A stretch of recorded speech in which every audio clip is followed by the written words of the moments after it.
It's about the restoration of our republic. We want to educate, encourage, enable the power. We stand for integrity, honesty, self-reliance, self-defense, and most importantly, no compromise on our foundational principles. This is America's Voice Now. Find America's Voice Now on Facebook and at americasvoicenow.org. Here's Michael Evans.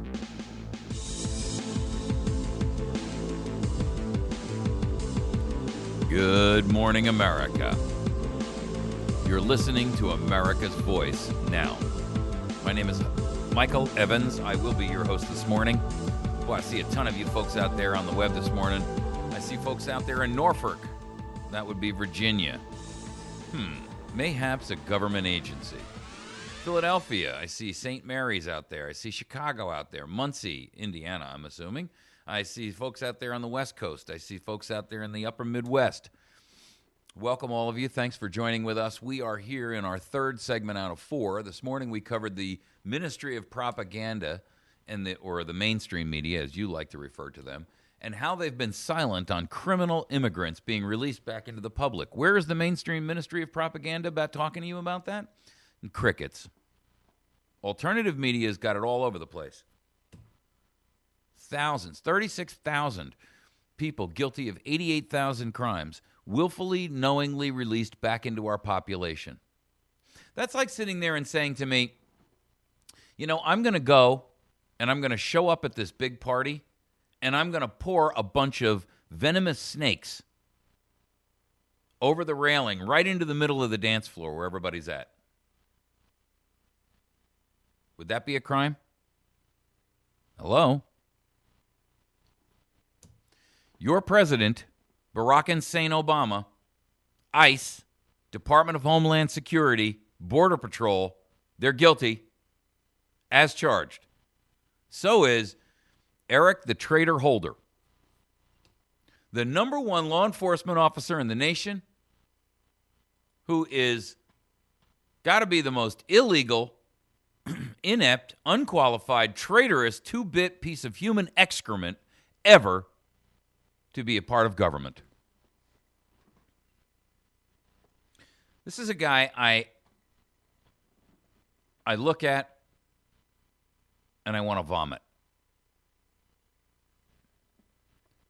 He is a liar. He's a racist. He's an ideologue. He's an abuser of power. He's a minion, which doesn't even, I mean, you know, it's one thing when you got this megalomaniacal desire to be the king. This guy doesn't have a desire to be the king. He doesn't even have that much balls. He just wants to be the chief executioner for the king. He's a guy who delights in sadism. Political, economic, criminal sadism.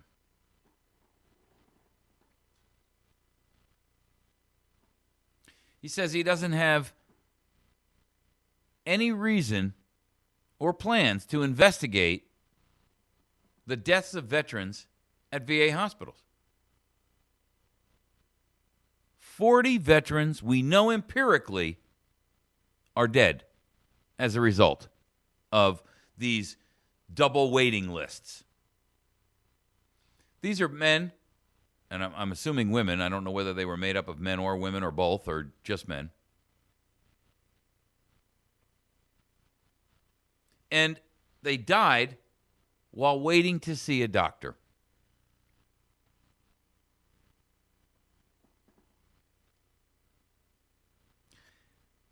How criminal is that? You know, I didn't know a single one of them.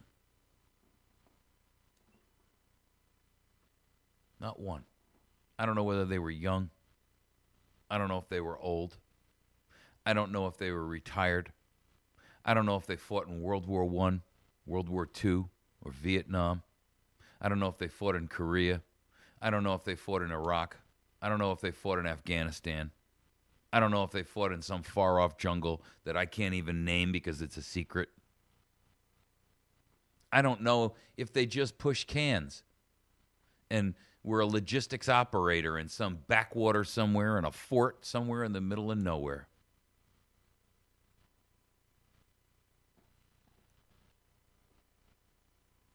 But I know they deserve better than that.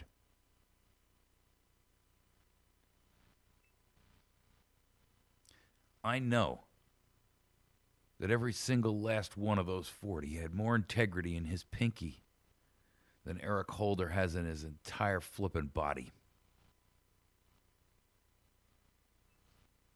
I know that those men or women had more honor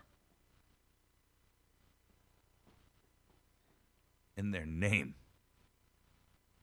than he has in his life.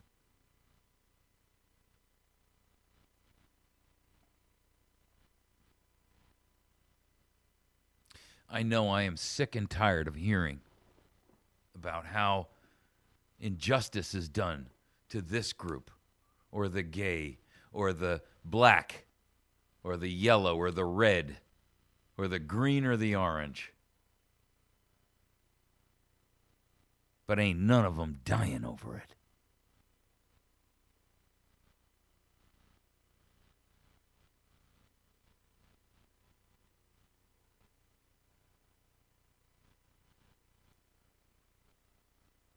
I know that those men and women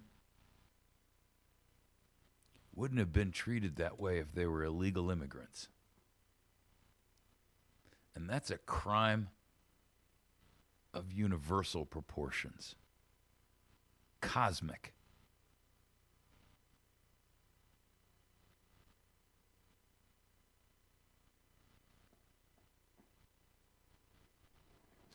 I know that if those men or women had just shown up at an emergency room and weren't veterans, they would have been treated. I know they could have been on welfare and gotten better treatment than they got.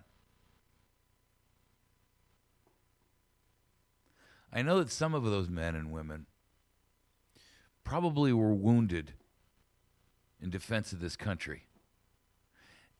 And I hear all the arguments that, just because you're in the Army or the military doesn't make you a hero. I don't care about that. I don't care. I don't care about scumbags like Brennan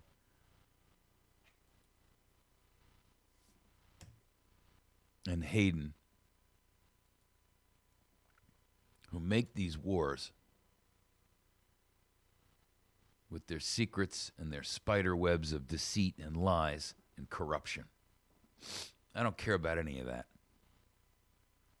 I'll tell you what I do care about. I care about a young man. I care about a young woman who says, I love my country enough that I am going to put my life at risk or put my life on hold while I do my duty, my part for it. And whether you agree with where they're sent or what they do while they're there, whether or not you agree with how they got there, you can't take from them the respect and the honor which they're entitled to for having made the sacrifice on your and my behalf. They didn't need to know you personally. Were all of them that altruistic in their motive? I don't know. But I got to tell you this. It's a special person that says, I'm willing to put my life on hold. I'm willing to forego college. I'm willing to forego some industry job that I can get. I'm willing to forego being in business. I'm willing to forego being rich, trying to make my way in the world, maybe make my fortune. Instead, I'm going to go take this job where I got to basically be taken care of because they pay me so little I can't really even afford to take care of myself.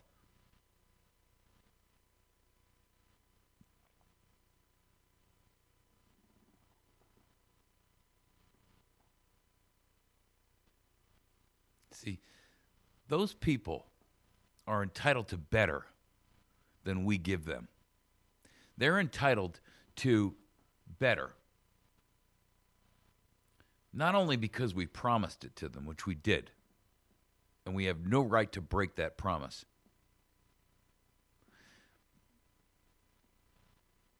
But they're owed better than that because they did something for us that they didn't have to do. You see, a politician who goes into a job as a politician, they go in there not because they think they're going to be able to change the world or do some kind of service. I mean, I'm sure some of them do. But the vast majority of this group that's in there today, they go in there because it's an opportunity for them to climb not the corporate ladder, the political ladder. I mean, before they're in college, they're working as an aide because daddy's got a connection to some senator or congressman. And they're groomed. You think it's just happenstance that somebody says, I think I'm going to run for office?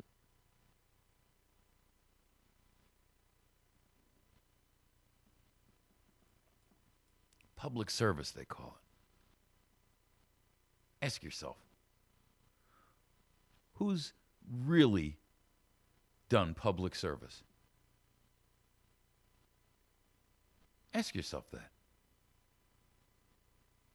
You think any of these ex-congressmen or ex-senators or ex-judges or ex-administration officials from previous administrations, you go all the way back to Nixon, you think any of them would have waited a year for a colonoscopy when their ass was bleeding? Do you? You think any of these people would have waited for an x-ray when they were sitting there having trouble breathing? Ask yourself that question.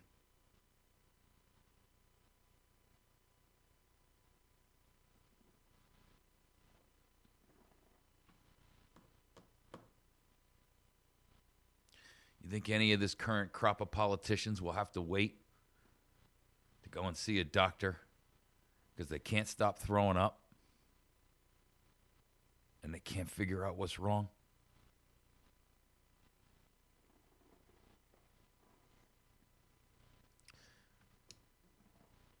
Because they got a lump in their head or a lump in their chest that they got while they were over in some jungle and some dipstick was spraying some kind of chemical on trees.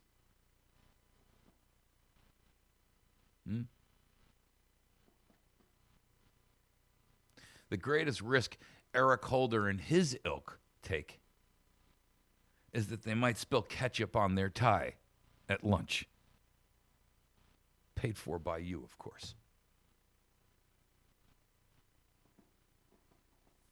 The greatest risk they take is that they may stand up there in a podium, in a room full of suits that cost $1,000 a crack, and somebody might throw a shoe at them.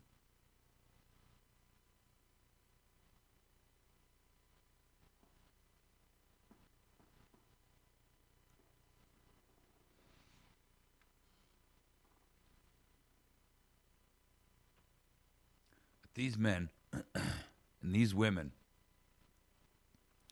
who sat there and begged for an appointment with a doctor,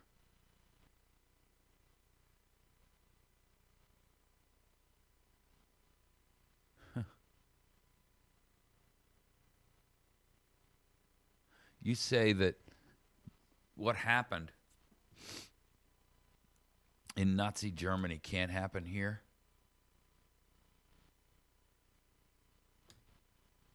You're wrong. It just did. 50 Americans dead.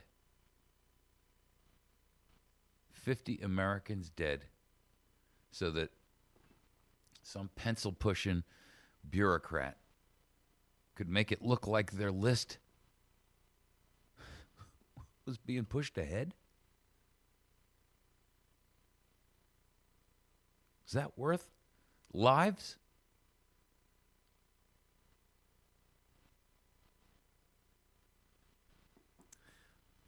A good quarterly report? Really?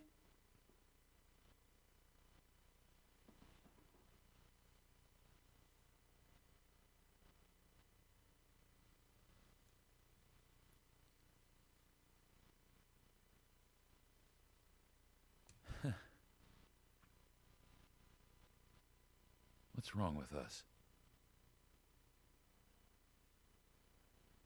And what's wrong with him? When he would be so partisan as to say, I have no intention on looking into this.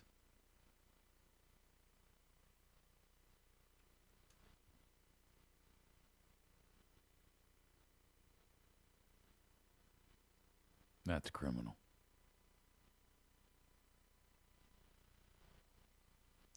That's criminal.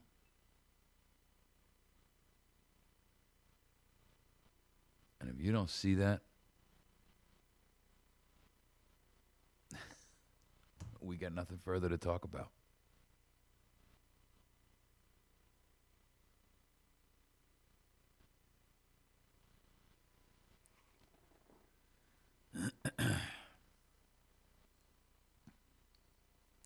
I didn't know any of these veterans.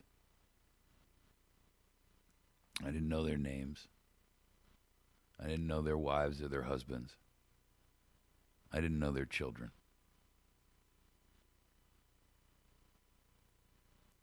But I know that no matter what else, they were entitled to better than we just gave them. And they shouldn't have died in agony, whether physical or mental, at the hands of their own country. So some piece of human excrement who's running around making 2.5 times what they ought to be making can flash a good report card at their next quarterly review.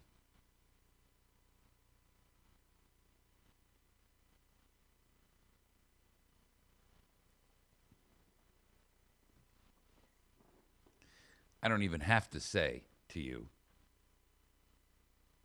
that if this is what it's like for the VA now, what do you think healthcare will be like in the next 10 or 15 years for you and your kids and your family and your father or mother or husband or wife? Because that should be painfully obvious to you.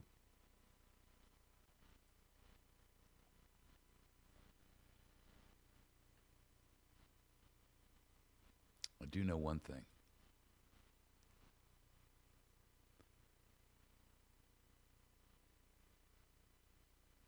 You're either going to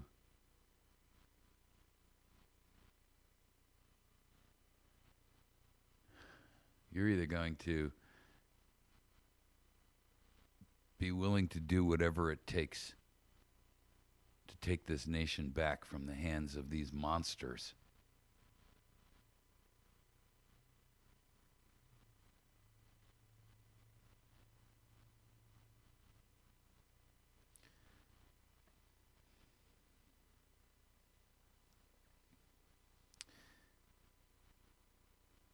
Just outrage isn't enough. You need to take action.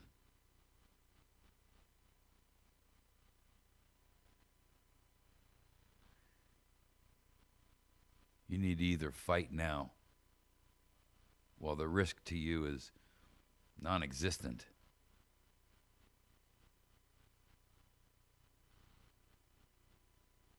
or you'll be left with the option to fight to the death when there's no other option.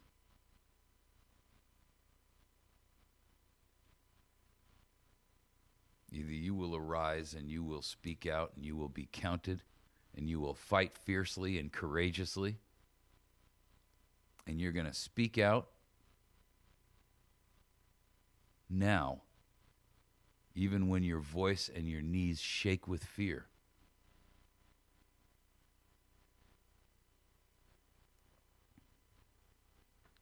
Or when the time comes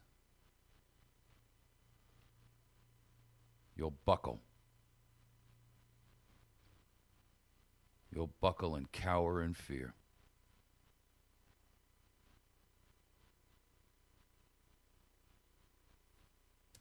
Shame.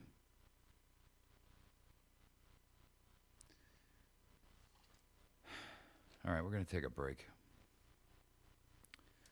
Friday, the 16th of May, if you're local in our area, there's a spaghetti supper being hosted by the Willow Springs Police and Fire Department jointly for a young man who has a rare form of cancer. The family has to take him every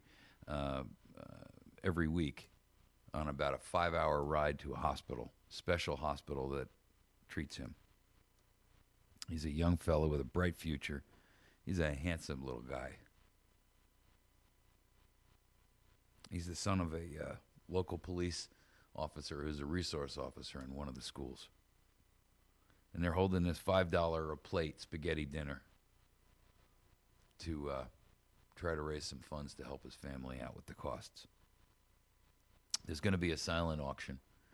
If you're a business area person and you'd like to make a donation to that, or you'd just like to make a monetary or financial donation, that's accepted too. But if you've got a product that you'd like to put up as an auction item that they can sell off and make sure the money gets to the family, you can do that too. If you want to bring a dessert, they're going to auction off desserts. So make a cake or a pie or something like that and show the world what you can do and help this young fella out. You can call Chief Dunn or Chief Foster, or you can call from the fire department, or you can call the City Hall of Willow Springs, Missouri. If you're not from this area and you'd still like to help, you certainly can do that. You just call Willow Springs, Missouri Police Department and ask for Chief Dunn, or the Willow Springs Fire Department in Missouri, and you ask for Chief Foster. Or you can call Willow Springs City Hall. Ask for details. They'll be more than happy to give them to you. This is on Friday, the 16th of May. That's this Friday at 5 p.m. And it's a spaghetti supper. And we'd be grateful, and I'm sure that Owen will be too. We're going to take a quick break. When we come back, we're going to tackle our last and final topic. The U.S. postal system is $100 billion in the red. Unfunded liabilities. And the Ministry of Propaganda and the mainstream media are hiding it from you. Why? Why is all this money being squandered? Trillions of dollars.